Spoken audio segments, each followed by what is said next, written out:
যিকেইটা হাতী ইয়াৰ পৰা সৰবৰাহ হ'লে হাতীকেইটাৰ নাম ইতিমধ্যে ৰাজহুৱা হৈছে আপোনালোকে নামবিলাক এবাৰ শুনিলে আসলে কথাটো ক্লিয়াৰ হৈ যাব ইয়াতে ধনমতি নামটোতো অসমীয়া নাম আজি খগেন হাতীৰ নাম কৈ আছো ধনমতি খগেন মিনতি পেটুৱা লক্ষ্মী মায়া ৰামু মিনতি এই নামবিলাক এইকেইটা হাতীৰ নাম ক'লো ইয়াতে প্ৰায় 10টা নাম আপোনাৰ অসমীয়া ভাষাত আছে গতিকে এই হাতীবিলাক ডেফিনেটলি অসমৰ হাতী সেই সন্দেহ আমি পূৰ্বতেও সন্দেহ প্ৰকাশ কৰিছিলোঁ আৰু এই ঘটনাই সংঘটিত হৈছে আজি আপোনালোকে নিশ্চয় দেখিছে আম্বানীৰ বান্তাৰা চিৰিয়াখানা কৰ্তৃপক্ষই যিকেইটা হাতী ইয়াৰ পৰা সৰবৰাহ কৰিলে সেই হাতীৰ তথ্য দিছে আৰু সেই তথ্যত আপোনালোকক কৈছোঁ যে ইয়াত অসমৰ হাতী বুলি যে আমি সন্দেহ প্ৰকাশ কৰিছিলোঁ সেই হাতীৰ নামতো অসমীয়া নামেই ওলাইছে আজি আপোনালোকে পেটুৱা নামটোতো অসমীয়া ভাষাক বাদ দি বেলেগত জানো আছে পেটুৱা বোলে হাতীটোৰ নাম পেটুৱা যদি হাতীটোৰ নাম হয় সেই হাতীটো অসমৰ হ'ব লাগিব নে নাই সেই কথাটো আপোনালোকে ভাবি চাওক আজি ধনমতি নামটো অসমীয়া নাম আজি খগেন নামটো অসমীয়া নাম আজি ৰংমতি নামটো অসমীয়া নাম আজি বাবুলাল নামটো অসমীয়া নাম এইটোতো অৰুণাচলী ভাষা নহয় আজি পেটুৱা নামটো অৰুণাচলী ভাষা নেকি সেই কথাটো আপোনালোকে নিজে এবাৰ ভাবি চাওক আজি ধনবৰটো থলুৱা অসমীয়া এটা নাম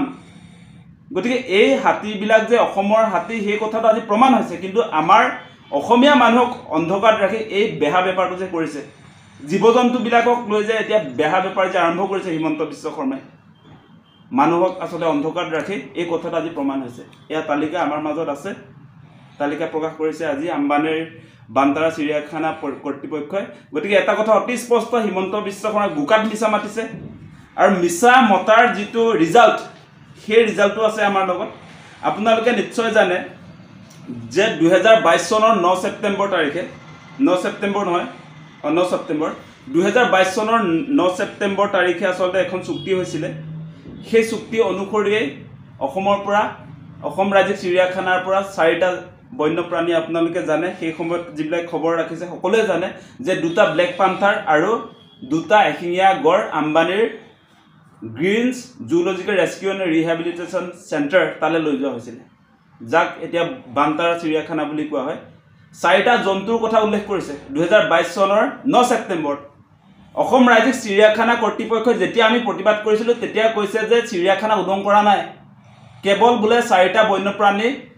আম্বানীৰ চিৰিয়াখানালৈ পঠিওৱা হৈছে সেই কথা অসম ৰাজ্যিক চিৰিয়াখানা কৰ্তৃপক্ষই আমাক কৈছিলে আৰু আজি আপোনালোকে নিশ্চয় দেখিব আম্বানীৰ যিটো বান্তাৰা তাৰ ৱেবছাইটত এটা প্ৰতিবেদন প্ৰকাশ কৰিছে অসমৰ পৰা আসলে তেওঁলোকে কিমান বন্যপ্ৰাণী লৈ গ'ল তাৰ তথ্য প্ৰকাশ কৰিছে সেই তথ্যত আপোনালোকে জানি আচৰিত হ'ব 64টা এতিয়ালৈকে বিৰল প্ৰজাতিৰ বন্যপ্ৰাণীক আপোনাৰ বান্তাৰা চিৰিয়াখানালৈ অসমৰ পৰা লৈ গৈছে কিন্তু আপোনালোকে চাওক এই 4 বছৰ এই 3-4 বছৰ ধৰি অসমৰ ৰাইজক অন্ধকাৰত ৰাখিছে অসমৰ ৰাইজক কৈ আছে হিমন্ত বিশ্ব শৰ্মা চৰকাৰে আজি অসমৰ ফৰেষ্ট ডিপাৰ্টমেণ্ট আজি আপোনাৰ এই অসম ৰাজ্যিক চিৰিয়াখানা কৰ্তৃপক্ষই কৈ আছে কেৱল 4টা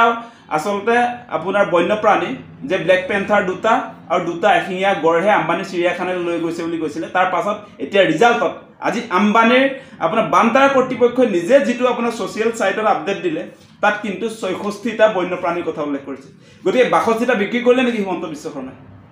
62টা বিৰল প্ৰজাতিৰ প্ৰাণী বিক্ৰী কৰিলে নেকি হিমন্ত বিশ্ব শৰ্মাই আপোনালোকে যে অসম ৰাজ্যিক চিৰিয়াখানাৰ পৰা কেৱল 4টা বন্যপ্ৰাণী আম্বানীৰ বান্তাৰা চিৰিয়াখানালৈ লৈ যোৱাৰ কথা যে কৈ আছে আজি বান্তাৰা কৰ্তৃপক্ষই দেখোন 64টাৰ কথাটো ক'লে আপুনি বাকী এই যে 62টা বন্যপ্ৰাণী বিক্ৰী কৰিলে নেকি হিমন্ত বিশ্ব শৰ্মাই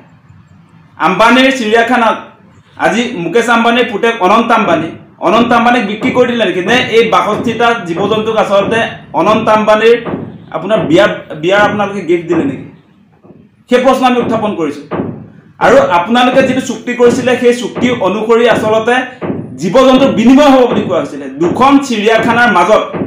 আজি আম্বানীৰ বান্তাৰা চিৰিয়াখানা আৰু অসম ৰাজ্যিক চিৰিয়াখানাৰ মাজত আসলতে যিবিলাক জীৱ জন্তু সেই জীৱ জন্তুৰ বিনিময় হ'ব বুলি কৈছিলে বিনিময় মিন্স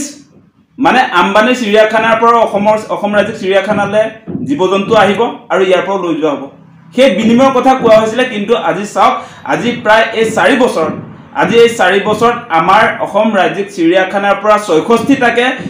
দুষ্প্ৰাপ্য জীৱ জন্তু আম্বানী চিৰিয়াখানাক শুৱনি কৰিবলৈ দি পঠিওৱা হ'ল তাৰ বিপৰীতে এটা বিৰল প্ৰজাতিৰ প্ৰাণীও কিন্তু অসমলৈ নাহিল গতিকে সেইটো আচলতে লাখটকীয়া প্ৰশ্ন গতিকে এই মুহূৰ্তত আমাৰ কথা অতি স্পষ্ট, এনেকৈ অসমৰ দুষ্প্ৰাপ্য বিৰল প্ৰজাতিৰ যিবিলাক জীৱ জন্তু সেইবিলাকক লৈ কেতিয়াও এনেকৈ বেহা বেপাৰ নকৰিব। এই কাৰ্যসূচী বন্ধ হ'বই লাগিব। এই জীৱ জন্তু হস্তান্তৰ বিষয়তে কি কথা সূচাইছে আপোনালোকে নিশ্চয় জানে। এইটোৱে আচলতে আমাৰ অসমৰ পৰ্যটন উদ্যোগৰ প্ৰতিও ভাবুকি কঢ়িয়াই আনিছে। এফালৰ পৰা যদি আমাৰ দুষ্প্ৰাপ্য জীৱ জন্তুবিলাক আম্বানী চিৰিয়াখানাত যদি লৈ যোৱা হয়, আম্বানী চিৰিয়াখানা শুৱনি কৰিব, আম্বানী চিৰিয়াখানালৈ পৰ্যটক আহিব, অসমলৈতো পৰ্যটক নাহিব। অসমত যিবিলাক জীৱ জন্তু চাবৰ কাৰণে দেশী বিদেশী পৰ্যটকে ভিৰ কৰে, সেই সকলোবিলাক যেতিয়া উপলব্ধ হ'ব আম্বানীৰ বান্তাৰা চিৰিয়াখানাত, তেতিয়া অসমলৈ আহিব নেকি? অসমলৈ পৰ্যটক আহিব নেকি তেতিয়া? সেই প্ৰশ্ন আমি হিমন্ত বিশ্ব শৰ্মাক উত্থাপন কৰিছোঁ। এনেকৈ আচলতে নিজৰ স্বাৰ্থত, আজি হিমন্ত বিশ্ব শৰ্মাৰ স্বাৰ্থত সেই কাম কাজবিলাক কৰিছে। আজি আম্বানীৰ লগত সুসম্পৰ্ক গঢ়িবৰ কাৰণে এতিয়া আম্বানীৰ পুতেকক গিফ্ট দিছে, বিয়াৰ গিফ্ট দিছে তেওঁ অসমৰ জীৱ জন্তুক। এনেকৈ কেতিয়াও